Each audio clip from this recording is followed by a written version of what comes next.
आणि झाली तयारी माझी आता. सकाळी आंघोळ वगैरे धुतलो आणि दर्शनाला जायचं आहे आता. चला मग दर्शनाला. आणि मोबाईल व घडी वगैरे काहीच नाही.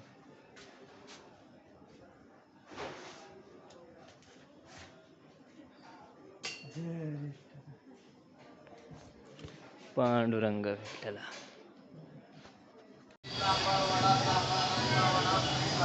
आणि दर्शन झाले. रूम वगैरे आता चेकआउट केलो. चेकआउट म्हणजे रूम नव्हती माझा, अशीच होती सकाळपर्यंत.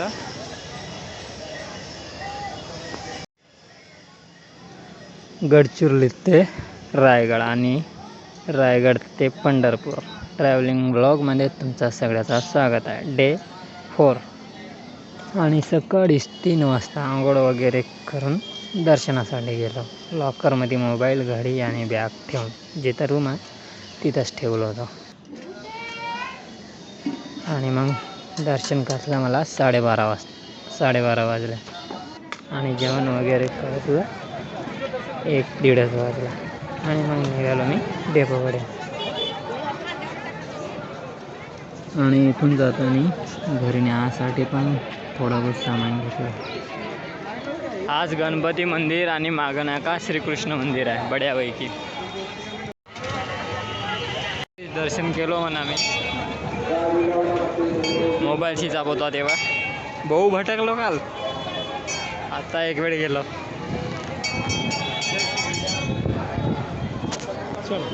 आणि हा पंढरपूर.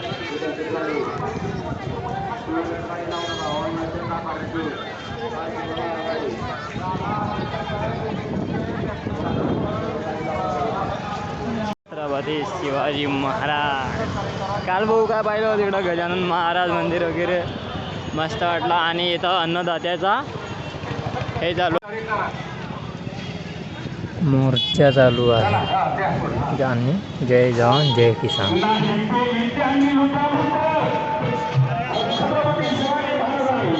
गजानन महाराज मंदिरचा पार्क मस्त बढिया आहे. पण आता नाही जा. मी कालच पाहिलो. काल हे करासाठी गेलो होतो नाही का, रूम करासाठी. मी पाहिलो, व्हिडिओ नाही बनवलो फक्त.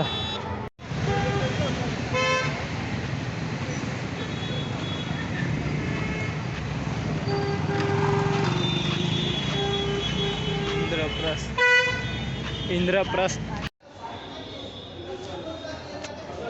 जय शिवराय जय भवानी.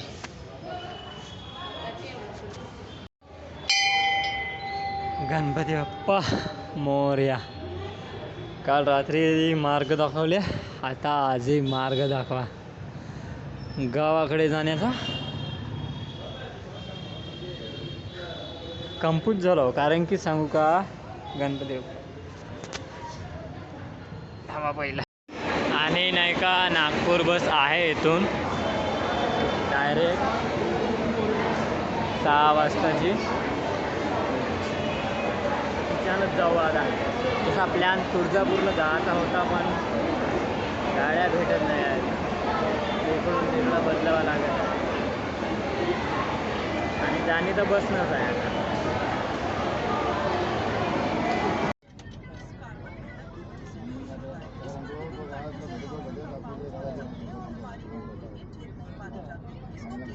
पंढरपुरात तर झाला जेवण, पण आता अजून पुणेकडे जात आहो. अजून एक वेळ थांबली बस.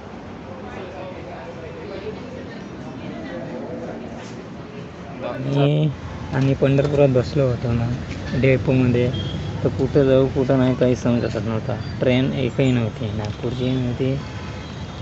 आणि तिकडं तुळजापूरला तर जातच नव्हती मला ट्रेन. आणि तुळजापूरला जायसाठी तिकडं 200 किलोमीटर अजून जायला लागत होता. 150-200 किलोमीटर. मग मी पुण्याकडे निघालो. मग आणि पुणे ट्रॅव्हल्समध्ये घेतलं पंढरपूर ते पुणे 400 रुपये. आणि पोहोचलो पुणा. आता जात आहो रेल्वे स्टेशन. आता आहो मी स्वारगेट.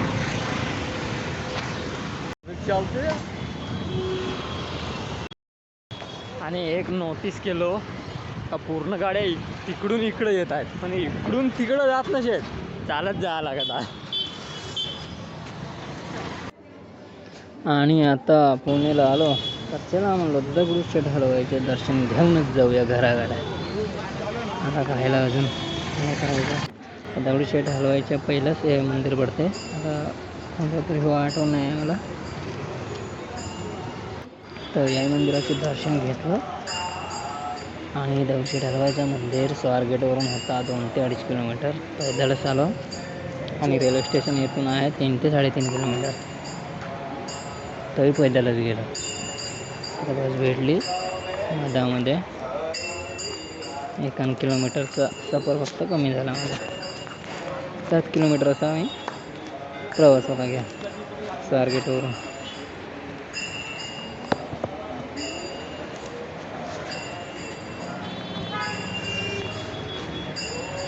आणि मी या मंदिराचे दर्शन घेतलं आणि सामने होता मग दगडूशेठ हलवाई गणपती मंदिर.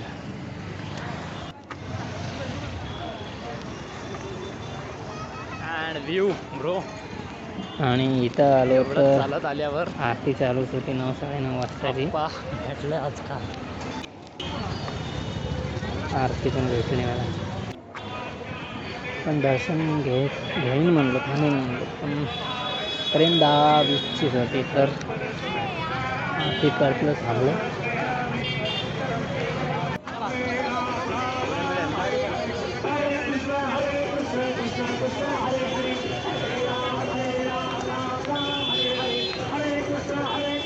लई भारी आहे असं म्हणतात दगडूशेठ हलवाई.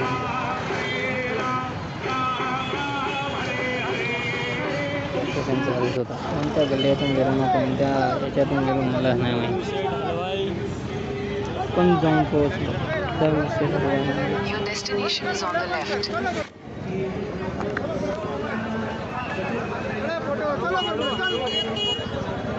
जवळ तर टायमाचं काही कळलंच नाही,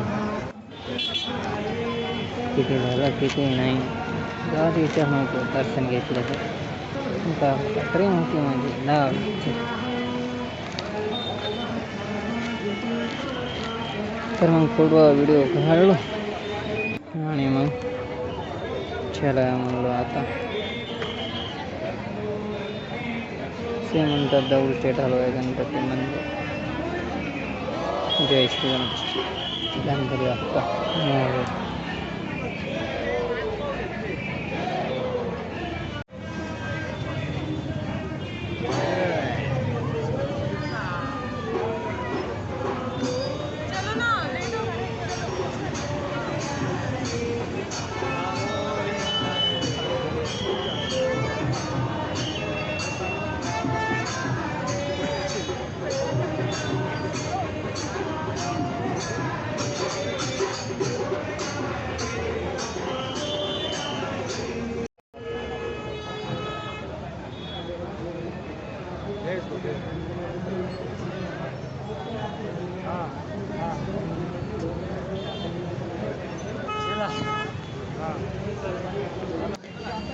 आणि पुष्कळ टाईम झाला तर चला म्हणलं आता निघूया, कारण की माझी ट्रेन होती 10:20ची आणि मला आरती वगैरे पूर्ण भेटली.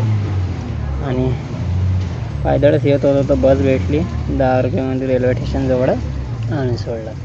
ते 7 किलोमीटर होतं तर 1 किलोमीटरची 10 रुपये, म्हणजे 6 किलोमीटर पैदलच फिरलो पुण्यामध्ये. नजारा आहे रे रेल्वे स्टेशन. याच्यातून बॅग काढलो. Let's go. आणि हा पुणेचा railway station.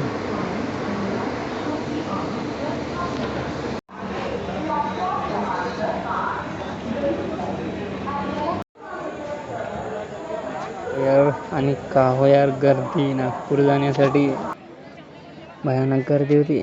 Vande Bharat express होती आणि अंजनी होती, पण अंजनीमध्ये जनरल डबे नाही आहेत अंजनी एक्सप्रेसमध्ये. तर मग या आपली महाराष्ट्र एक्सप्रेसमध्ये बसलो. 280 रुपये तिकीट. आणि मी जर का वरता नाही बसलो तर असे लफडे चालू होते. मी वरतं राहिलो तर मीच राहिलो एकटाच. मस्त त्याला काय बाकी माझा यापैकी नाही काय. पण भाऊ टाईम उभा राहा लागला शेगावपर्यंत. आणि मग भेटली, खाल्या बसलो, कपडे वगैरे बदलवलो. कारण की कम्फर्टेबल कपडे नव्हते, एक नवीनही होते.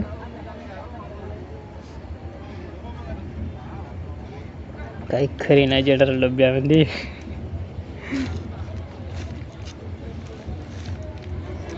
आणि कोणाला पैसे कमवायची लालच नसेल तर ट्रेनच्या जनरल डब्यानं प्रवास करून पाहावा एकदा तरी.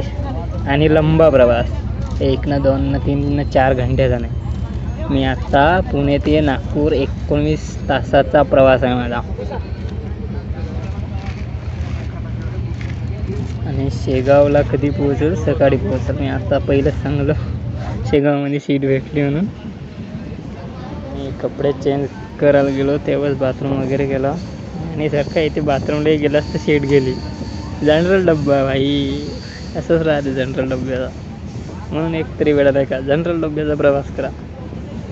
आणि नाही का मी तर जनरल डब्याचाच प्रवास तीर्थ वगैरे फिरत आहो. जिकडे तिकडे फिरालो.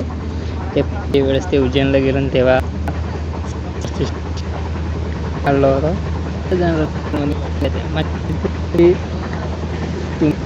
मला चिंता करा का नको करा, जनरल ते हा एक खतरोचा खिलाडी त्या डब्याच्या याच्यात बसला होता. का करते जनरल डब्बा. आणि नागपूरच्या जवळपास पोहोचलोच होतो तर पाणी आला. भव्य पाणी, भव्य म्हणजे बराच होता, चांगलाच होता पाणी. 200चा खाना खर्च लागला. घ्या नाश्ता, जेवण आणि ते आपला कुरकुरे फारकुरे.